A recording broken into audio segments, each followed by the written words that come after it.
अस्सलाम वालेकुम जी दोस्तों। अज 7 मार्च सन 2025 ते दिन जुम्मातुल मुबारक दा। दोस्त पुछदे सन पे कि मस्जिद दा काम कित्थों तक कपड़िया ते शटरिंग खुल गई है, लेंटर बड़ा सोहना निकलिया और ए जिहड़ा तुसीं अंदर आके वेखिए ना ते ए माशाअल्लाह बड़ी बड़ी भरती भसड़ जिहड़ा वे ए माशाअल्लाह तकरीबन कोई 2 डैंपर होर आए ना ते ए सारा भसड़ भी मुकम्मल हो जाएगा इस जगह दे उत्ते भी। ए छत बड़ी प्यारी बड़ी सोहनी छत निकली। अल्लाह पाक दी ज़ात तुहाडा सारियां दा कबूल करे। भाई जाकिर साहब तुहाडा बहुत शुक्रिया, घुमन साहब तुहाडा बहुत शुक्रिया। ये नमाजी भी मस्जिद दे, ये मुआवन भी और गवांढी भी, और अल्लाह पाक दी ज़ात जिन्हों तौफीक दिंदा है उहदे कोलों ही ये काम लैंदा।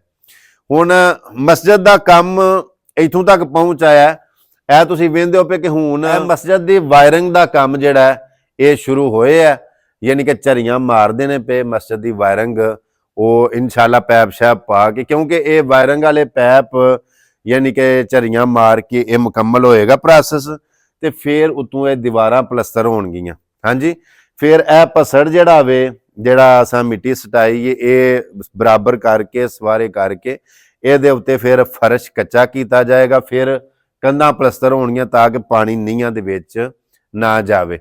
इसे तरह जो अगले स्टैप के आइए तो फिर सीलिंग ए जिहड़े थले बीम लटकावे बीम ने ना इन्हां दे बराबर फिर सीलिंग हो जाएगी।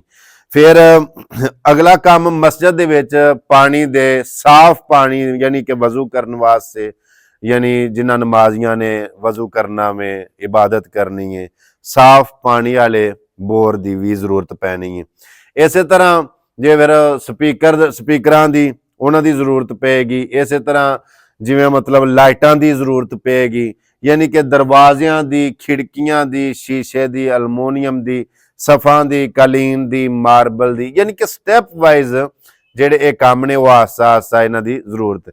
लेकिन दिल ये वे कि जिवें साडा यानी कि रमज़ान दा एंड होवे ते ए जिहड़े निक्के निक्के साडे काम ने, खासकर फर्श कच्चा करने वाला वे और अंदरों दीवारां प्लस्तर कराने वालियां ने, फिर मतलब सीलिंग वाला काम है, बोर पानी दे बोर वाला जिहड़ा मेन अहम काम है ये फिर तुसीं आप ही अपने अपने इलाके दे विच जिथे जिथे रहिंदे वेंदे हो सुनदे हो पे तुहानूं पता है कि पानी दा कम से कम 500 फुट बोर होएदा साफ पानी दा, ते ओह पीण वाला वजू करन वाला होना है। वो की रेट चलदा है, किन्ना ओहदे अखराजात ने। इस तरह लाइटां दे उत्ते स्पीकरां दे, फिर प्लस्तर दे, फिर कच्चे दे, फिर सीलिंग दे, ये सारे ते ये साडा जिन्ना भी असी हिस्सा पाने पे, जिन्ना भी असी कोशिश करने पे, अल्लाह पाक दी ज़ात जज़ाए खैर दे। जेड़े जेड़े साथी भी भाई जाकिर साहब मेरे करीब आओ जरा।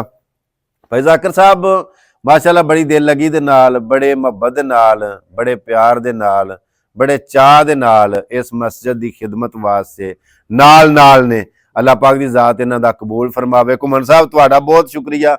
और इस तरह कारी साहब जेडे वीडियो बनाते हैं, मेरा दिल हुंदा कि वह विच आउण, लेकिन कारीगर बंदा नहीं कोई लभदा जिहड़ा वीडियो बनाए ते कारी साहब विच आउण। और मैनू इस पासे तरगीब देण वाले, मैनू जोश जज्बा दिला के अपने नाल ला के और इस नेकी दे काम दे विच मैनू मिलाण वास्ते मैं अपने कारी सईद साहब का बहुत शुक्रगुजार हाँ।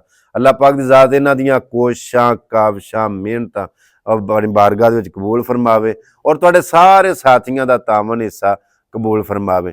हुण ए जिहड़ा मस्जिद दा ए जिहड़ा काम है ये इंशाल्लाह असी रमज़ान दे एंड तक कोशिश करांगे प्लस्तर भी करा के, कोशिश करांगे थल्ला कच्चा फर्श करा के और उतली सीलिंग वाला काम कोशिश है।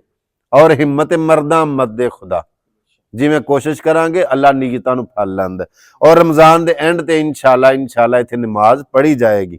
और इस तरह जिवें अगे मैं जिक्र किया नबी पाक सल्लल्लाहु अलैहि वसल्लम दे कोल माल आया, बड़ा बड़ा लोग जिहड़े साहिब हसीयत सन वो समान लैके आए।